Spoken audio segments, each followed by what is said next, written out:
Everyone likes to believe that revenge is loud, that it's explosive, that it happens in the heat of the moment. But the most effective revenge? It's quiet, it's patient, and it usually starts with someone deciding they've had enough. These are real stories from Reddit. Stories where people weren't perfect. They weren't heroes. They just stopped letting others walk all over them. Welcome to Reddit Echoes. Story 1. The Father's Wife, the Affair, and Total Life Destruction. A little over a week ago, I accidentally found out that my dad's wife was cheating on him. And no, this wasn't some vague rumor or suspicious text message. I caught her in person. My husband and I were staying at a hotel for the weekend, and while we were walking past the pool, I saw her. Not swimming, not relaxing. She was wrapped around a man I'll call steroid douche, playing tonsil hockey in broad daylight. She didn't see us. We stood there for a second, just watching. Then my husband quietly pulled out his phone and we took pictures. Very clear pictures. Now here's the part that makes this worse. About a year earlier, she had already left my dad for this exact same guy. This was only 6 months after she married my father. They started divorce proceedings, but before anything was finalized, she came crawling back. She showed up crying, said steroid douche beat her, said he didn't love her, said she made the biggest mistake of her life. And my dad, being the kind and painfully forgiving person he is, took her back. Fast forward 4 months. There she was, at a hotel pool, during work hours, glued to the same man she swore had ruined her life. I was furious, like shaking angry. My first instinct was to send the pictures straight to my dad, but my husband stopped me and said something that stuck. He said, "You can do more than that." And he was right. Here's some important context. My dad had supported this woman and her kids financially for years, and trust me, she's not cheap. She had only very recently gotten a job, a very good one actually, so good that she was in the process of becoming part owner of the business. My sisters and I had already been speculating that her sudden career success might not be based purely on talent. Her boss, a recently divorced and fairly wealthy business owner, had taken her under his wing very quickly. I didn't have proof she was cheating on my dad with him, but I did have proof that she was cheating during work hours. So I made a call. I called her office and asked if the business owner was available. He answered himself. I asked him if everything was okay with my dad's wife. There was a pause. Then he asked why I was calling. I told him the truth, that she was currently with another man when she was supposed to be at work. Silence. He asked why he should believe me. He said all she ever talked about was how everyone lied about her and how she was always the victim. So I sent him the photos. He never replied. Next, I called Steroid Douche's gym, which unfortunately was also my gym. There had been rumors floating around for a while that he was selling steroids to other members. So I told the gym staff that he had tried to sell steroids to me the week before. That part was a lie. I also told them I didn't feel safe anymore and wanted to cancel my membership. They asked if I planned to go to the police. I said no. I told them he had a violent temper and I was afraid of retaliation. They canceled my membership immediately.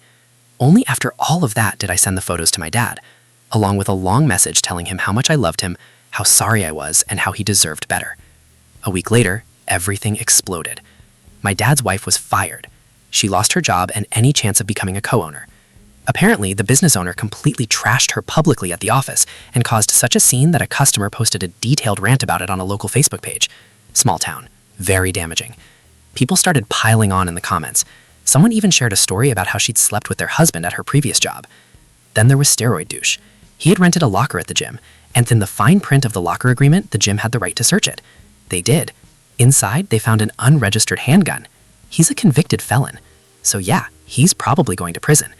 After she lost her job and her boyfriend got arrested, my dad finally kicked her out. She's living in a hotel now. She's not upset about my dad. She's not upset about her kids who are still living with him. She's hysterical about Steroid Douche. She refuses to come see her children. My dad is doing his best to keep things calm and stable for them. She called me once. I let it go to voicemail. Between the screaming and sobbing, I made out 2 clear sentences. You ruined my life. I'm going to kill you. I might get a restraining order. I haven't decided yet. But I won't lie. Part of me feels giddy. And for the first time in a long time, I think my dad might finally get a chance to be happy. Story 2. The bonus that never came. I was fresh out of grad school when I landed my first real job. I was qualified but inexperienced, especially when it came to office politics and contracts. Our small team was working with a massive client, and they gave us what was basically an impossible task, a complex technical prototype that no one really knew how to build, except me.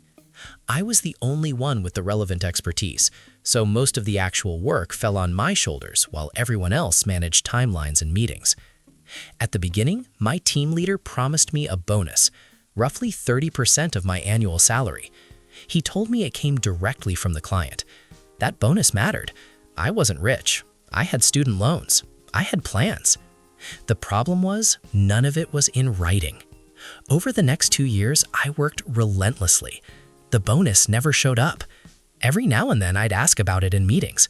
Nothing confrontational, just gentle reminders. I was always reassured verbally that it was on its way. In hindsight, I should have sent an email. But I was young, grateful to have a job, and unwilling to bite the hand that fed me. My work paid off. The company expanded its business with the client directly because of what I built. At one point, the client even presented my work at an international conference.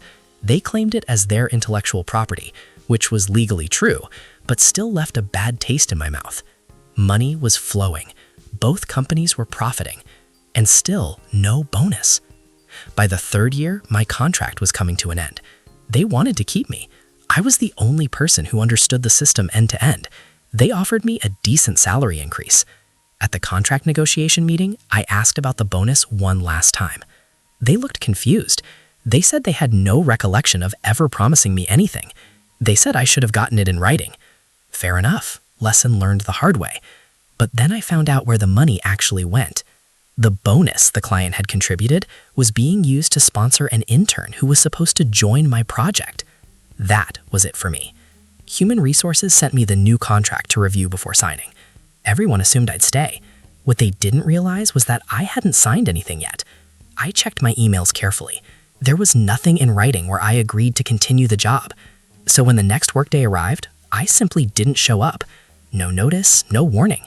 The day before, I left my work phone and pager in my locker. I logged out of all company systems. I sacrificed a few personal items on my desk. Then I disappeared.